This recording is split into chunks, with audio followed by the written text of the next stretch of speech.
I'm here with Bizzy Thugs in Harmony, who's been in the news after an interview on a Houston radio station. You heard it on All Hip Hop, and now you're going to hear it from the man himself, Bizzy Bone. You want to talk? Yes, sir. How are you doing? Well, you know, right now we got to say formally Bone Thugs in Harmony. You know, I've been out of that group since the Grey Goose tour, and anything that I've been able to do with them has been strictly because them guys have given me an opportunity to feed my family and stuff like that. But, you know, I'm not, like, in the group because, you know, I got put out of the group after the Grey Goose tour. They had sent me paperwork in that told me they didn't want me into the group. And, you know, I wound up, after I went to jail for about 10 days.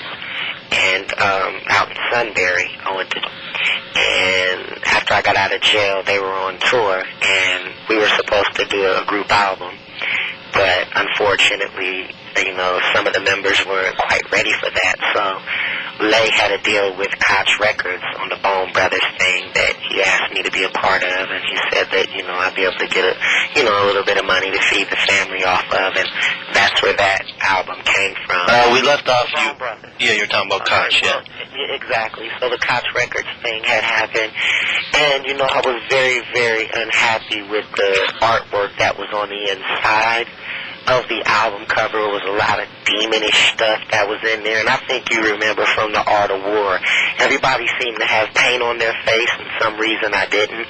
And then when, you know, I was doing my own thing, you know, by the grace of God, of course, you seen Heaven's Movie, The Gift, the Praise Alpha and Omega, the Praise the Beginning and the Ending album. So I think that the spirituality was something that was there and etched in stone. And, you know, we're here now. A lot of things have happened, a lot of twists, a lot of turns.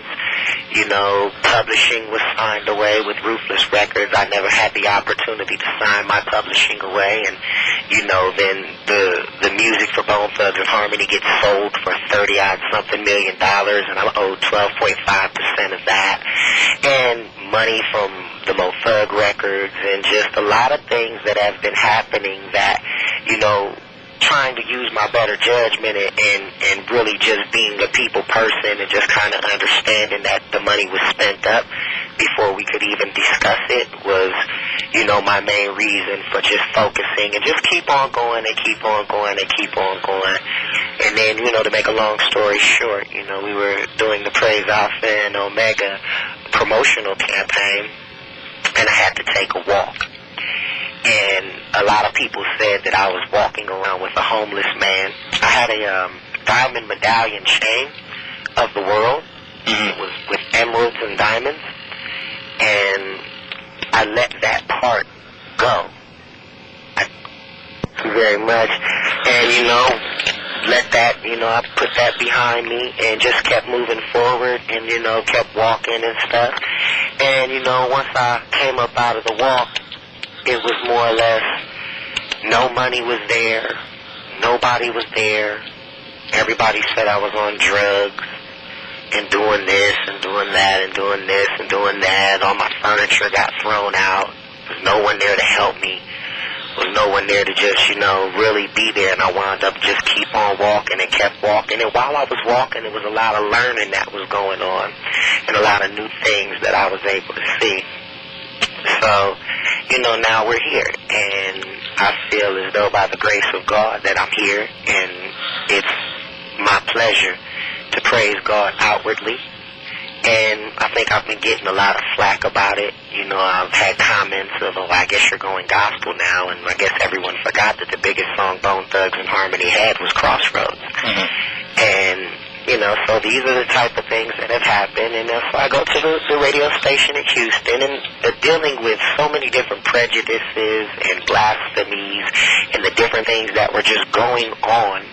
I was directly tuned into and being around people that weren't the same type of people.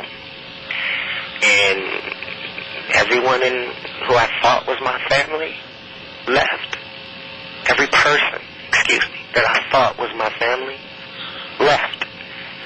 And, you know, I got called everything from female dog to homo to any and everything you can imagine. I can remember it was a time when one of my closest friends, so I thought, after the America's Most Wanted thing was put on television, you know, the John Walsh story, actually threw it up in my face, you know, talking about, ha, ha, ha, ha, ha, you got abused, ha, ha, ha, and this is supposed to be my friend. Mm-hmm. And I never really put him on blast like that, but it was a lot of things that had happened just within the intervals that could have been taken care of a little bit more better than that. So it led me to the point where I said, you know what, it's time to get away from those people that want to hurt you, that enjoy hurting you, that want to seem tough and puffed up in your presence to make themselves look better in front of other people. And I just let that alone, and I will not be around that. And I'm going to keep on praising God. It seems like everywhere that I do go, I get a lot of opposition just because of that. And the more I say it, the more upset people get. So I tend to not speak, and I tend to just feel. Mm-hmm. And they still feel it. So it's like, okay, so I can't say it's my fault. You know what I mean? I really can. I look at it as a blessing, not a curse.